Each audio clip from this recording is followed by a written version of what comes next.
Tamara, buenos días, ¿me escucha? Buenos días, Nelson. Buenos días a todas las personas que nos escuchan, inclusive buenos días a las personas que les incomoda que yo tenga la capacidad de hablar de cualquier tema, porque así somos las mujeres ecuatorianas. ¿Cómo estás? Sí, yo he visto los ataques, yo he visto, puchiga, una cosa terrible.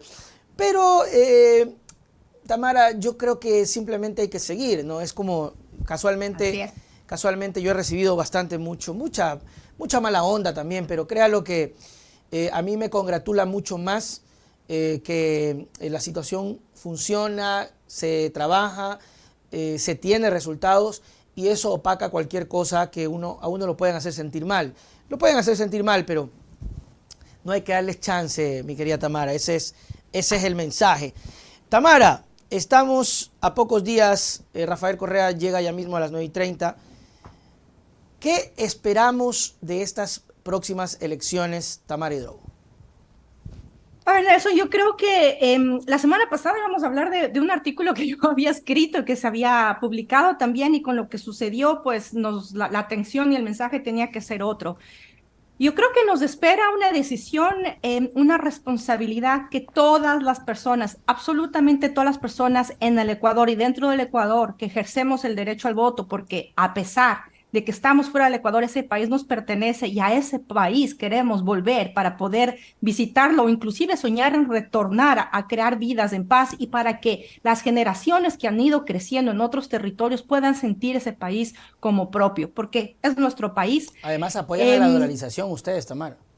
Así es, o sea, las remesas de las y los migrantes, se sabe, yo no tengo que contarles, es lo que ha sostenido y inclusive salvó al país de las peores crisis económicas. El éxodo que se han dado ahora en estos últimos años por las circunstancias que ha vivido el país, la gente lo sabe. Yo siempre digo, no tengo que describir ni contarles algo que la gente que nos escucha y tiene la generosidad de darnos el tiempo, lo vive, lo siente, lo conoce. Además, lo está experimentando con la gente que le rodea, a sus familiares, amistades, en las circunstancias en las que se han ido al país. Y cuando se van al país, ese compromiso de volver a visitarlo, inclusive enviar las remesas. Entonces, es un Tamara, momento de solamente una mucha. cosita antes de seguir. Además, lo que hacemos en este momento, aunque no lo crean mis queridos amigos, aporta a la dolarización.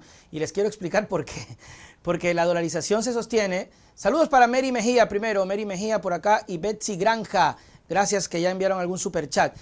¿Por qué, Tamara? Porque la gente que ve la publicidad del canal y los superchats y el pago que se genera de parte de estas empresas inmensas como Facebook y Google es dinero que llega acá. Entonces, dólares que nosotros estamos generando. Entonces, no indirecta, directamente nosotros apoyamos a la sostenibilidad de la dolarización. Para que te lo sepas, mi querido Piyolín. Así es, y yo creo que tenemos que tener ahorita un momento de cordura, de responsabilidad. Lo que estamos viviendo es inédito, ya lo han dicho, lo sabemos, lo sentimos. Y yo creo que ahí tenemos que analizar lo que significan los absolutismos. Y los absolutismos es aquellos rincones y aquellos extremos que no nos permiten ver los matices, inclusive los matices políticos o los matices de las personas o los matices de las emociones y los sentimientos. Entonces, certeramente, hay feligresías, y las llamo feligresías porque se parece un poco ya a lo que no se piensa, pero se siente. Y también es legítimo esas feligresías de los extremos políticos en los movimientos de los partidos políticos. Por ahí los analistas dicen el voto duro. Si bien es cierto, Villavicencio, el difunto Villavicencio tiene su voto duro y se va a demostrar, es legítimo que lo tenga, así como tanto lo tiene Yacu, así como Herbas quizás no logró conseguir o sostener ese voto duro. No podemos desconocer que la Revolución Ciudadana es el único movimiento estructurado que va más allá de un voto duro, que tiene un plan de gobierno y que inclusive tiene un posicionamiento, movimiento político, nos guste o no nos guste, estemos o no estemos de acuerdo, con consistencia y coherencia.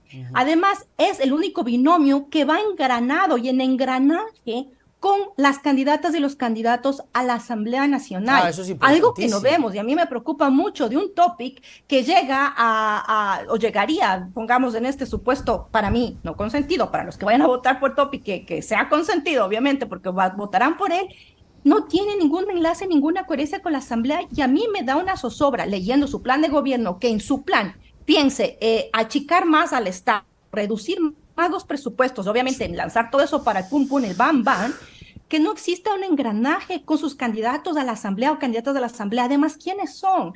¿Quiénes son? Yo recibí el ataque de un fulano X de Partido Social Patriótica de Lucio Gutiérrez, que ni siquiera vemos ni tenemos conocimiento de sus valores, de su carrera política, de su compromiso humano, de inclusive de su capacidad profesional. Yo sé que no podemos pedir solamente meritocracias y también tenemos que pensar en estos compromisos, pero no podemos darle el país a las personas que están abocando a la violencia, al odio, al pum, pum, pum, bam, bam, bam, como la solución a la crisis que estamos viendo como país. Entonces yo creo que tenemos que tener una introspección, una calma, un momento de sosiego en medio de todo lo que estamos viviendo, que el país, que el estado de este señor banquero que nos ha llevado a la situación en la que hemos estado, y lo he repetido y lo he reiterado todas las semanas contigo, Nelson, nos pueda asegurar que lleguemos el domingo a las urnas físicamente, y el CNE, atención, el CNE que nos garantice un sistema a las y los migrantes que nos permita votar sin problemas, con seguridad y sin que ese sistema se caiga como la vez anterior en febrero, podamos ir a votar en paz. Y sobre todo, ante todo, creo yo, en este contexto de tanta violencia y tanto odio, paréntesis, Nelson, permíteme extenderle un abrazo solidario a Londra, porque ella ha sido una persona... ¿Cómo que la atacan? Más atacada y más violentada. Yo he recibido ataques de violencias, y lo voy a decir aquí claramente, desde el jueves de la semana pasada, el viernes hasta el día de hoy, los ataques han subido, no solamente en intensidad, sino en mensaje, en difamación, en estigma, en agresión. Y no puedo yo creer que en el corazón de ecuatorianas y ecuatorianos existe este odio, que lo avientan a Londra de forma más pública, me lo avientan a mí y a muchas otras personas. Esto tiene que ser pagado. El odio tiene que ser pagado, porque yo me resisto a creer que las ecuatorianas y los ecuatorianos tengamos que buscar erradicar, agredir y violentar a la otra persona para poder debatir. No hay cultura de debate, entonces van a la agresión y a la violencia. Mi solidaridad con Alondra, que ya le escribí, ya intercambiamos unos mensajes también después de todo lo que pasó. Y además, quiero hablar aquí abiertamente de toda esta situación de miedo que los medios de comunicación en línea y los periodistas están siendo amenazados. Mi cariño, mi solidaridad, mi afecto a Hoja de Ruta, medio digital que me hospedó y que hasta aquí en Sigue con la amenaza de la prefecta, ¿no? No, además, Andrés Durán y Andrés Espado, queridos amigos, les envío un abrazo aquí. Más allá de que nos guste o no nos guste sus formas, su trabajo, tienen el derecho de poder hacer su trabajo de investigación y hacerse responsables, obviamente, cada quien nos hacemos responsables de nuestras palabras. No pueden ser intimidados, no pueden ser inclusive acallados por el miedo, coartados en su libertad de expresión por la situación que estamos viviendo. Ayer Andrés Durán decidió y Hoja de Ruta decidieron nuevamente no sacar el programa al aire por el nivel de amenazas que han estado recibiendo. Y atención, la gente que me escucha, esto no hemos vivido nunca antes en el país, no lo hemos vivido, no lo experimentamos antes. ¿Qué ha sucedido y qué nos ha llevado hasta este momento? Creo yo, el odio. Creo yo que también es esta incapacidad de reconocernos en las diferencias. Por eso yo sí llamo a este sosiego que es necesario, a dejar los absolutismos y sobre todo y ante todo a tener un poquito de esperanza, de alegría, de fe, inclusive de ilusión, que nos permita ejercer nuestro derecho al voto con conciencia y con responsabilidad el próximo domingo. Estamos ya a pocas horas de ese momento crucial para la patria y para el país, querido Nelson.